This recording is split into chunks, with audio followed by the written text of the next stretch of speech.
All right. DP Seth, EP Brad. Hello. I'm Graham. We are back. We just spent a couple days profiling one of the top OnlyFans stars, Bryce Adams. Most money you've ever made in a year? 14 million. Your guys' thoughts coming out of this experience? Whoever wants to take it away first. Go ahead, Brad. What do I have to go first? No, that's fine. I'll go first. Interesting, I think, is the key word. It is amazing it's amazing seeing what they do to get views, and it's nowhere near what I would have expected going into it. What do you mean? OnlyFans, the reputation of that the site is exclusively not safe for work content. That's not the case. Bryce, though, dabbles in not safe for work content, maybe more than dabbles in not safe for work content. That's how she's made. That's how she's made all her money. But what we were there for was seeing how she's using other mainstream social media platforms to drive, people to OnlyFans, but also just to get views on social media and increase her popularity that way.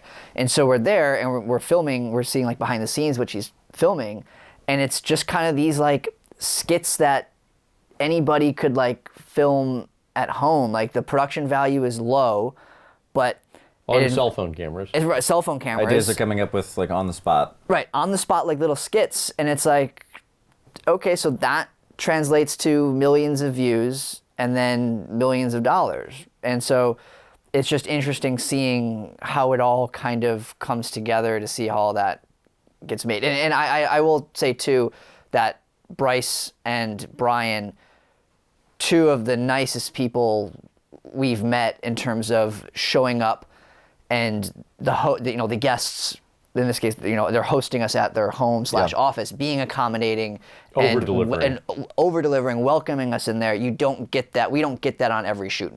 99% of the shoots we do, but it's not every shoot, and they were certainly accommodating to us. Yeah, they couldn't have been nicer. It was weird. Not in the sense of what people would probably assume why it was weird. But from my perspective, right? I've from a young age been interested in like video, like got into this, love cameras, got into editing, lighting, all this stuff. Take this show for instance, right? How much work goes into planning a shoot, and how much work goes into the actual shoots and the post-production of those shoots. It's a ton of work. We put a ton of work into all this stuff. And then you watch like 3 people be like, what if we did this? And they shoot it, and then it gets 20 million views in like a day, and it's just like, it's a little disheartening. But it's also like I can't. It's just like I'm a little jaded. Yeah. But it's also like, what the f***? Like we work so hard, and they're just like spitting out bullshit ideas, and it's just like. Although, yeah, I mean, I think we all give them a ton of credit, because what I think is clear from having been there is, like, it's not half-assed, which is an interesting term to use given the industry we're talking about, but they are very clearly smart.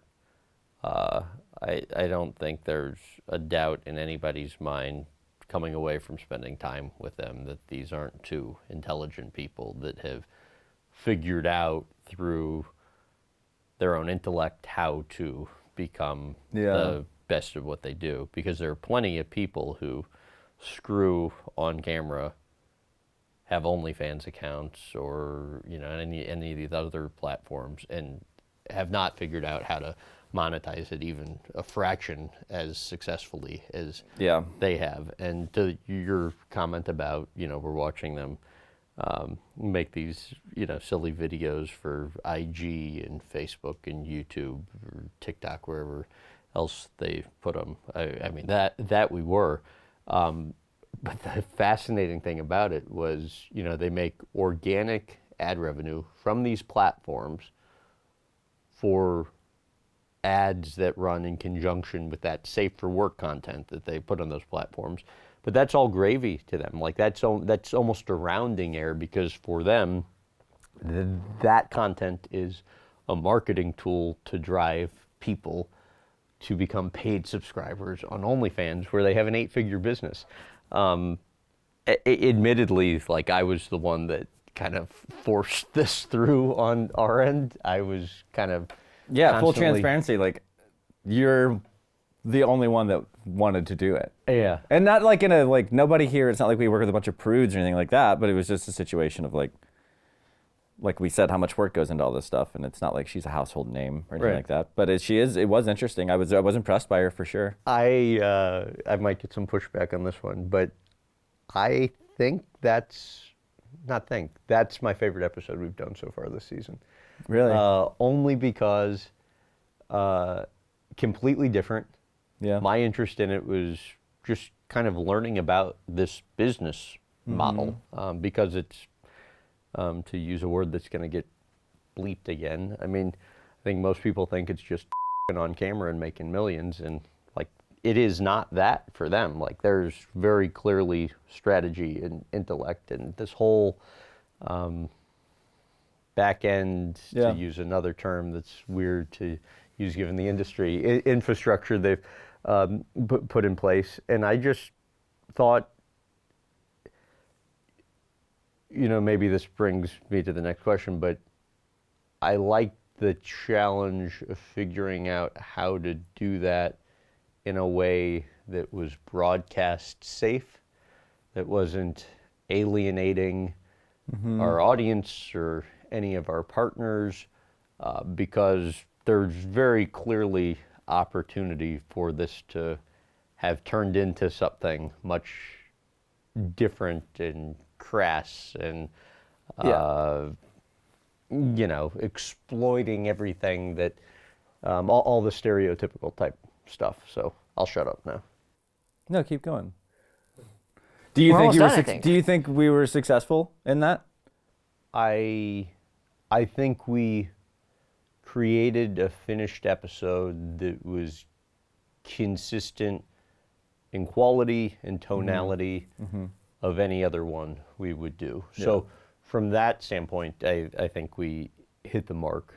I think there are always going to be people that are scratching their heads as to why we might choose to profile a certain person. But I think one of the things that I like about having the opportunity to now do with this show is, profile needle movers, thought leaders, people that are kind of the best at what they do. And there's obviously a large amount of people that are interested in her, whether it be for one reason or another, but that they're interested in her. So I think doing a profile like we did with her is going to be interesting to a lot of people.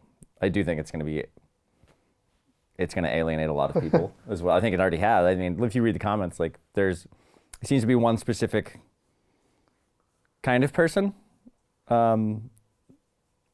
I don't know if that's the right way to put it. Although anytime we profile somebody that is notably left or right leaning, you get a lot of comments that that's just the world we live in now. Yeah, exactly.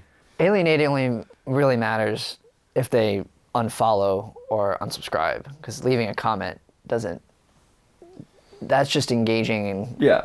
No, I mean, that stuff's only been up for 24 hours at this point. So it is like, you'll see like 13 comments, and they will be things like, like disappointed in Graham for this, blah, blah, blah, blah, blah. And it's just like, but I think if I wasn't involved in the episode and I was familiar with the show, it's what I would have expected to come out of an episode of this. And we're not the first major publication to profile Bryce. No, I know, but I'm saying this, it seems like the episode you would have done on an OnlyFans star. It doesn't seem like you were trying to exploit anything or trying to get clicks.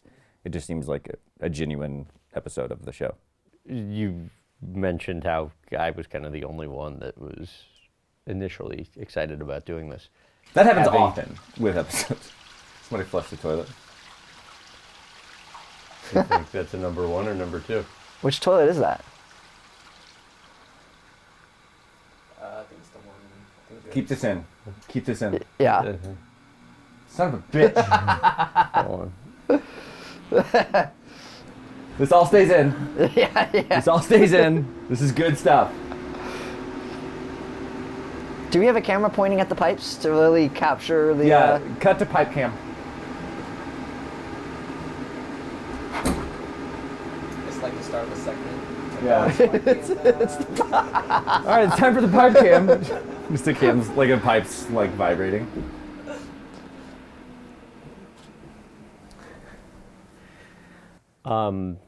So now on the other side of it, having profiled her and put the episode together, would you do it or not do it if you were making the decision from the outset, each of you? I don't think I have. Based on what you know today. Yeah, I don't think I haven't. Based on what I know today, I don't have enough evidence to the contrary to go against my opinion before, which was I probably would not do it. But I think there's still lots of time for that to change, where if this ends up doing really well for us, because we just published a lot of the clips yesterday, and the show goes out this weekend. I guess by the time this airs, you've already seen the episode. But to me, it's still too early to tell. So in this moment, right here, right now, I would still say I would not have done it. I mean, I'm happy we did it. I think it's fun to do things that are, not typical of just some, actor or athlete. That's, those are interesting and cool as well. But to do something, I like it just to broaden the scope of what we do. And also, I mean, going into it, it's really easy to assume what somebody's going to be like, especially somebody who does like OnlyFans for a living. But she was, I thought, incredibly smart, insanely sweet, genuine, so I'm happy that we get to shed light on that aspect of her. And independent of performance of the content, I think it was worth doing just for quality of the story, actually, I would argue. Yeah, and to be clear, I'm happy with how everything turned out. It's just, was it worth doing it? That's what I'm waiting to. So tell about the call you got a number of days before the filming. Oh, right. So we were going into this episode thinking, hey, let's profile this OnlyFans star and how she's built this incredible business. And that was kind of that would be the story. That's the episode. And then a couple days before, we get a call from Bryce herself saying, hey, Brian being a long-time boyfriend, 15 years, dating back to high school, Bryce is telling me, Brian and I are actually going to separate. We're breaking up. And I was like, at first I was like, is this a joke? This was the first time I had ever, talked to Bryce. So I was like, I don't know her well enough to be like, maybe she's just trying to be funny. I was like, so Bryce, is this real? And she's like, yeah, we're kind of making our way through it, but when you'll visit, it's kind of going to be our last hurrah because he's then moving to Vegas. And I was like, damn, okay, we immediately have another storyline in here. And, the background of their relationship is it's always been an open relationship. I think just from a human interest level, people in that business having an open relationship and then it going bad, it's like, and they're still on good terms.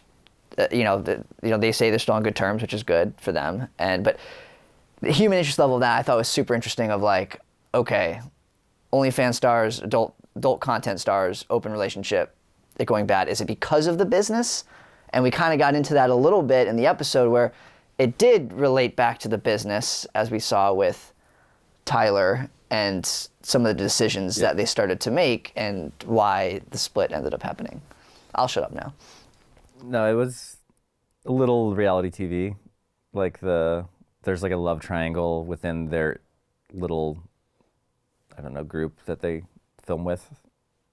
And it's kind of easy to take a step back and be like, yeah, of course, this is what you're doing is messy. It's not going to work. The more interesting part of that phone call with Bryce, though, in terms of how things could have happened differently, if I made a different decision, which it would have been a stupid decision for me to make, was Bryce was like, do you think we should wait to maybe we don't tell Graham about the breakup. I can like tell it to him on camera, like when we're there, and we can like, it can be like his real reaction. Like, I mean, that you, whatever you want to do with that, but like, it was just a thought that I had. And I thought about it for all of like 2 seconds before I was like, yeah, I don't know how that would work. We like to have research done. Right. I was like, that would be weird because then like I was envisioning a world where like Graham is like, so how about your relationship, guys? And like it would be all imagine Graham finding out that they've broken up. You knew the whole time in the shoot, and Graham's like, "What the?" right. I have to come up with different questions.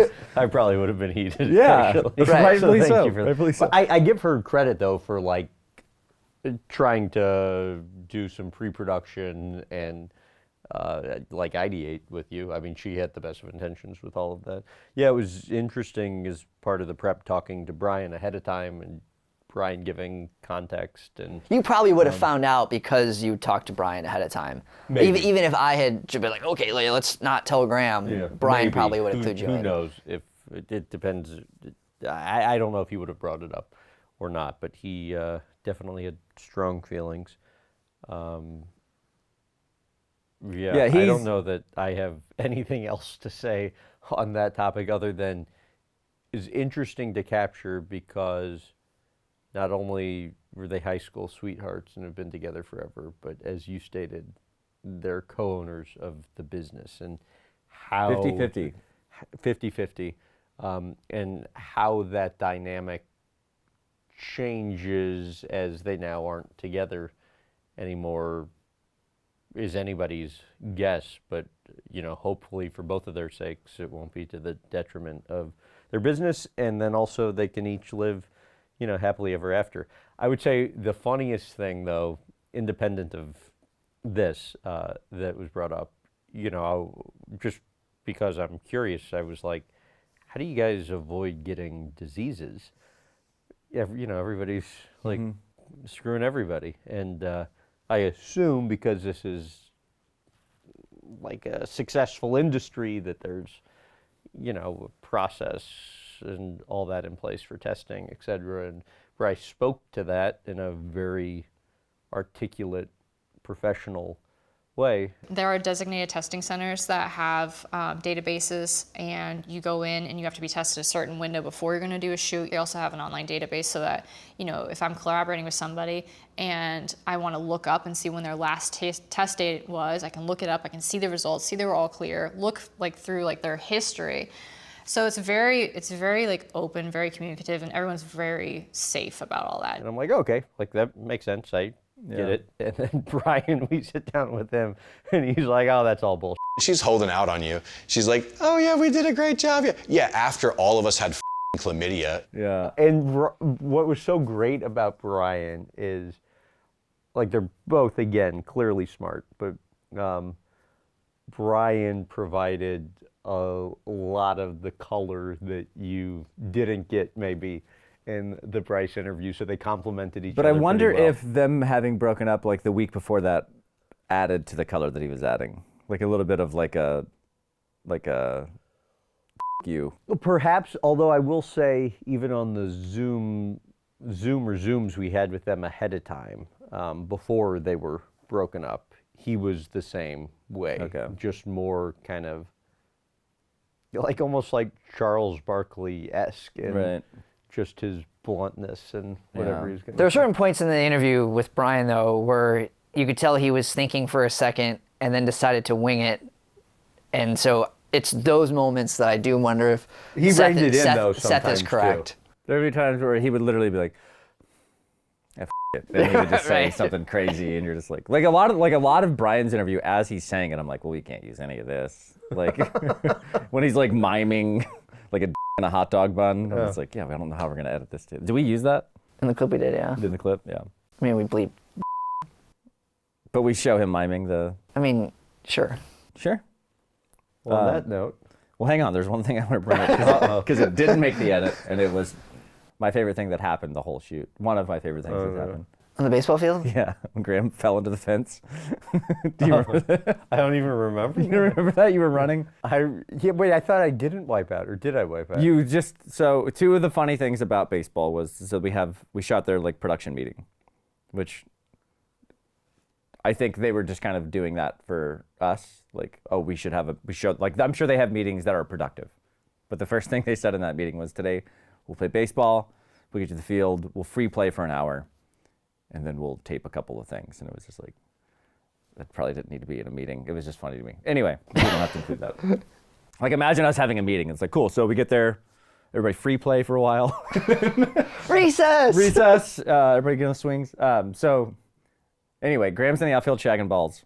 So it had rained like that day because we're in Florida, so it rains every day. And yeah, Brian hit one like to the fence and Graham was running to it. And you didn't technically wipe out, but you did like jump and like land in mud and then slide it into the fence. And I was like, oh, I can't wait for this to make the clip. And then we didn't end up doing anything with baseball. So we never got to show that. We'll show it now. We'll show it now.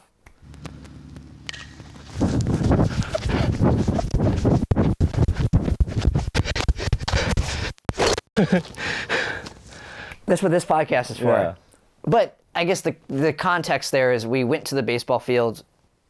Why it was baseball was because Brian played baseball in high school, and it ties into the other business that I think is honestly, to me, more like eye-opening than the OnlyFans stuff. Because to me, I understand that sex sells. Like, that's, like, not everybody is successful at OnlyFans, on OnlyFans, but, like, I understand how it can be successful. Right.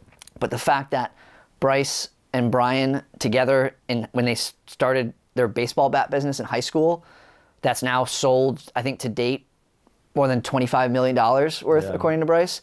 Like, how you just think to, like, let's go buy baseball bats from mom and pop stores and start selling them across the country. Let's export them to South Korea. Let's find out where we can attack this seemingly very niche thing and, like, just have it go crazy and make all this money off of it is insane to me. Like, I would never in a million years think that you could